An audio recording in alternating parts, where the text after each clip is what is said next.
everyone. Thank you for coming to today's webinar entitled Compassion Required, Teaching in Continued Uncertainty. My name is Anita Parker, and I'm one of the educational developers at the Center for Teaching and Learning. All right, my intention for the next 10 minutes is to put forth ideas about the importance of teaching with compassion and how we can weave compassion into our learning spaces, our teaching strategies and materials, our course policies, and really our overall mindset. So I'm going to start here of why compassion, teaching with compassion is important. And it's because the challenges are real. I'm going to read you this quote, and you'll see it's like a circular quote or kind of like a downward spiral kind of a quote. Insecurity fuels anxiety. Anxiety causes stress. Anxiety and stress inhibit learning by diminishing our focus, affecting our perception, skewing our filtering process toward negative fear-inducing stimuli, which causes further anxiety, weakening our memory, impeding efficient and effective recall, and obstructing higher level cognition. Anxiety and stress also interfere with our sleep, which causes additional anxiety and further diminishes attention, memory, and learning. In other words, the challenges are real. We've always, before the pandemic, we've been able to mostly focus on the task at hand, the task of engaging with students with course content and measuring their learning with various assessments, preparing students for the next level in their program and preparing them for the careers. But one gift of the pandemic has given us a new or maybe a deeper understanding of the phrase to teach students and not lessons. We've always known that our students are humans, of course, but I feel now as instructors, we have a deeper understanding that our students are humans first and students second. They have learning goals. They are fitting their schooling in amongst other important life commitments in situations, and they're continually rebalancing their priorities. And therefore, it is really important to teach the whole person. So in talking about compassionate teaching, let's start with learning spaces. You saw on that introductory screen, we're going to talk about spaces, strategies, materials, and mindset. So we'll start with learning spaces. Our traditional undisrupted classrooms have been redefined. Even if students do come to a physical room, their lives outside of class significantly impact their studies. And physical learning spaces are dispersed to kitchen tables, bedrooms, closets, garages, hallways, and even different countries and time zones. And the one constant is E-class. E-class is our classroom. It's the place where students and instructors can come together. So this is where you can bring some compassion into your teaching. The door is open 24/7. And with the course at their fingertips, students are provided with some degree of flexibility of the time and place of their learning. And this provides students with the opportunity to be more self-directed and therefore more motivated learners, which is compassionate. So how can E-class be even more compassionate? The points I have here are that when it's well organized, easily navigated, and you provide a sense of consistency, of routine as students work week by week through the course. When you provide clear communication about what's going on a particular day, what's coming up, and what students need to do to prepare for what's coming up. Your E-class site is a respectful, safer space. And one way to do this is to reinforce netiquette. You can communicate, expect, model, and enforce good netiquette in all interactions, such as online forums. And you do your best with EDI. All your materials are created and curated and built and posted with EDI in mind in terms of language used and messages provided, etc. And finally, you can provide links to mental health supports. Being a mental health expert is likely outside your scope, so E-class is the place where you can refer students to the wonderful supports that already exist at the University of Alberta for all students. So that's compassionate learning spaces in a particular, thinking about your e-class site. What about strategies? And just a side note, this is just an arbitrary way that I've tried to organize the points about teaching with compassion. And of course, there's going to be crossover into the different categories. So in teaching strategies and materials, let's start with teaching strategies. First, asynchronous versus synchronous. There isn't a cookie cutter solution if you should do one or the other or both. It depends on your course size, level, discipline, nature of the content, requirements of your department, etc. But in general, they both have compassionate elements. Asynchronous is more flexible and therefore more compassionate in terms of providing students with some choice in the time and the place of their learning, whereas synchronous is better for building community. And in this real-time community, you can treat your students with compassion and model how we treat each other with kindness and empathy in our virtual and physical spaces all of the time. So really, they're both good for different reasons, and they both have opportunities for compassionate teaching strategies.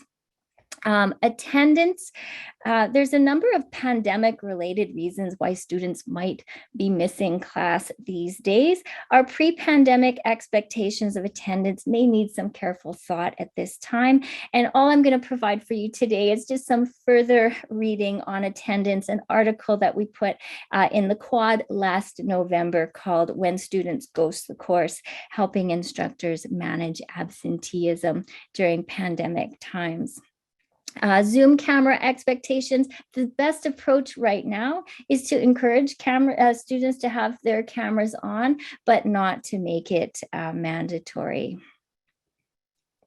And accommodations to reduce or eliminate the need for course and exam accommodations, such as those that are initiated by the Academic Success Center. Ask yourself if there are ways to accommodate everyone in your course. So for example, having open book assessments, use of cognitive aids, generous amounts of time, and other factors that will help students showcase their knowledge and abilities with reduced anxiety. Samuel 2017 organizes compassion teaching strategies into the 3 R's. And I'm just going to read this quote to you here that I've put on in red. To me, a caring university rests on a new kind of 3 R's: respect, recognition, and reciprocity. Respect means that students know that their voices and experiences are valued and heard. Recognition means that everyone is seen and accepted for who they are as a whole person, not just a number or a grade, but an individual whose unique differences are welcomed. And reciprocity means that everyone has something to give, something to gain. No one is above anyone else. We learn and we teach together. A few more points on compassionate teaching strategies around this idea of respect. And I realize that they all have to do with time, respecting students as people, respecting their time. You respect time by being prepared, being over prepared, having a detailed lesson plan, and having all your teaching materials ready. Start on time, finish on time, stay on task, making good use of time. Provide students with a schedule so they can plan their time, plan their lives around impending deadlines, and ensuring that the student workload is reasonable and manageable. And this last point about student workload, we have a webinar coming up in March on that topic specifically, so you can watch out for that. So those are strategies. What about materials? Creating and curating teaching materials with compassion in mind aligns with principles of UDL, of your Universal Design for Learning. Student variability has always been the norm in our classrooms. There's cultural variability, gender, native language, learning needs, abilities, disabilities, etc. And now pandemic variability. Yes, we're all in the pandemic, but how we're affected by it is a factor of diversity. For some, the pandemic is not much more than an annoyance, and for others, it's just utterly devastating. The first quote that I have here: the design of teaching and learning products to be usable by all students to the greatest extent possible without the need for adaptation. What about design? Things that you can do with design in mind: providing clear instructions on task, providing text in digital format so that text to screen readers can be used, color combinations on the screen with high contrast, such as black letters on a white background, large, bold, sans serif fonts on visual presentations with uncluttered backgrounds and not too much text on any one slide. And for videos and audio files, you could provide captions and or transcripts. So example, my slides today have far too much text on the screen, and this is actually a poor example of UDL. But by making a video of this presentation available, that is compassionate, because the video can be played, it can be paused, it can be replayed as many times as needed. How about this second quote here? Students have multiple ways to learn, demonstrate, and the third word that I've highlighted there is engage. To learn, to demonstrate, and to engage. Multiple ways to learn includes having course content in different media forms, such as print, video, and audio. Multiple ways to engage means having different active learning tasks that involve reading, writing, creating, speaking individually and in groups, by scaffolding the student activities progressively through their learning, and to provide lots of opportunity for practice. And demonstrate, the third one is assessments, multiple ways for students to demonstrate their learning: formative assessments, summative assessments, projects, presentations, homework, all those kinds of things. So multiple ways to target all of those learning styles. So that's just the policy, the materials, learning materials. Let's move on to the second last one about course policies. Course policies include things like deadlines, missed assignments and assessments, and make up opportunities for these missed things, and how you might calculate grades at the end of a course. Even if you have the clearest, strictest policy, students will ask for exceptions. And then you, the instructor, are faced with a decision to enforce the policy or to grant the exception. The default is to enforce the policy, because that's why you created it in the first place. But students can have very legitimate reasons why they're requesting an exception.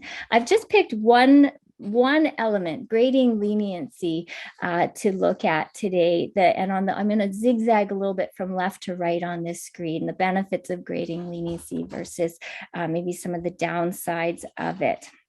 On the left, leniency in grading can reduce student stress and enable students to turn in higher quality work.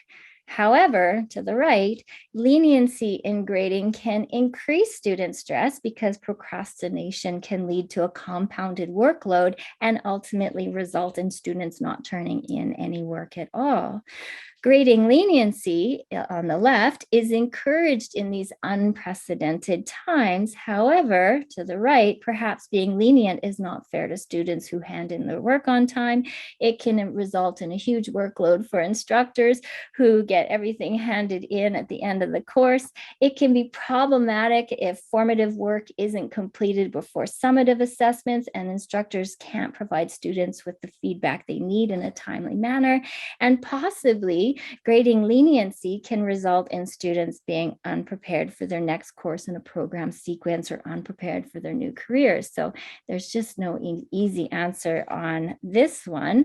One more note on grading leniency: it's a situation of grading as if things are normal is the equivalent of giving someone a swimming test during a flood, versus who wants a doctor then that didn't get an A. And that's from a blog post by Flatterly 2020. And I have these references in the reference slide at the end of the presentation.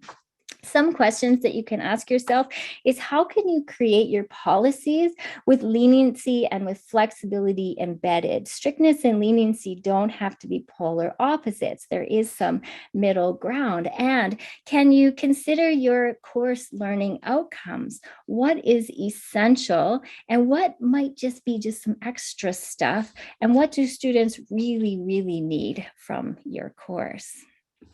And let's finish off here, the mindset of a compassionate instructor. Even though that we've been at this for almost 2 years, things are still far from normal. And perhaps one day we'll be able to return to the firm deadlines, tight schedules, limited flexibility, or perhaps we'll realize that this is a new normal where learning happens the same or even better with our new spaces, strategies, materials, and policies in place. We already talked about the mindset of teaching the whole person, teaching students, not lessons. And I'm going to put forth 3 last ideas. 1, we're on the right track. The pandemic is fast tracking good pedagogy that aligns with the theory of self-determination. When students are given flexibility for the time and place of their learning, they become more motivated, self-directed learners, which goes with them into their future careers. 2, we're not aiming for perfection. Reframe your teaching as learning. You are learning to teach better online. You are learning to teach with more compassion. And finally, self-compassion, self-care, self-kindness, and empathy. Compassion fatigue is a term usually reserved for caring professions such as healthcare, nurses, doctors, etc. But we're seeing the term compassion fatigue again creeping up, gaining ground in education as well. You're busy teaching, of course, but you're also busy creating a learning environment and experience for all your students to be successful. And remember, we have different circumstances, different time zones, so many new challenges. And to go about, you're putting in extra effort already, whether you realize it or not, to be compassionate for the benefit of your students. Make sure while you're doing this, you're being nice to yourself as well, and find that balance.